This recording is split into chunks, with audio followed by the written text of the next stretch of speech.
న్యాయం ఇంత మామూలుగా లేట్ అవుతుందో తెలుసు న్యాయానికి, కాకపోతే మరీ ఇంత లేట్ అవుతుందని నేను ఫస్ట్ టైం వింటున్నాను. అయితే ఏమైందంటే అసలు విషయం అలహాబాద్ హైకోర్టులో జరిగింది ఈ సంఘటన. అయితే 1985లో విజయ్ సింగ్ అనే అతను వాళ్ళ సోదరుని బ్రదర్ని కాల్చి చంపాడు. చంపిన తర్వాత అక్కడ కాన్పూర్ సెషన్ కోర్ట్ ఏం చేసిందంటే ఆయనకు జీవిత ఖైదు విధించింది.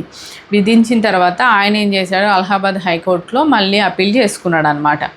చేసుకున్న తర్వాత అది ఎప్పుడు వాళ్ళు కేసు టేక్ ఓవర్ చేశారనుకుంటున్నారు, 1985లో. అయితే ఇప్పుడు ఈ సంవత్సరం ఫిబ్రవరి 9కి చేసి దాన్ని కొట్టేశారు, మీకు ఇయ్యము నెక్స్ట్ అని బెయిల్ ఇవ్వము అని.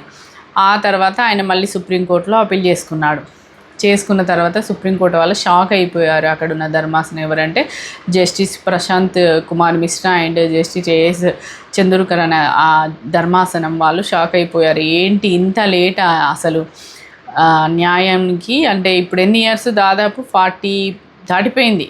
40 ఇయర్స్ నుండి ఆ విజయ్ సింగ్ అనే అతను హత్య చేశాడు కదా, చంపేశాడు కదా. చంపేసి కూడా ఓన్లీ 3 months మాత్రమే జైల్లో ఉన్నాడు. తర్వాత మొత్తం బెయిల్ మీద బయటే ఉన్నాడు. ఇప్పుడు ఆయన ఏజ్ వచ్చేసి 71 years.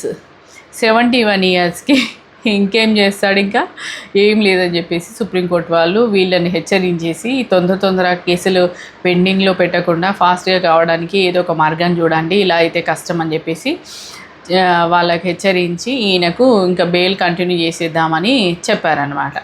అది సంగతి, న్యాయం.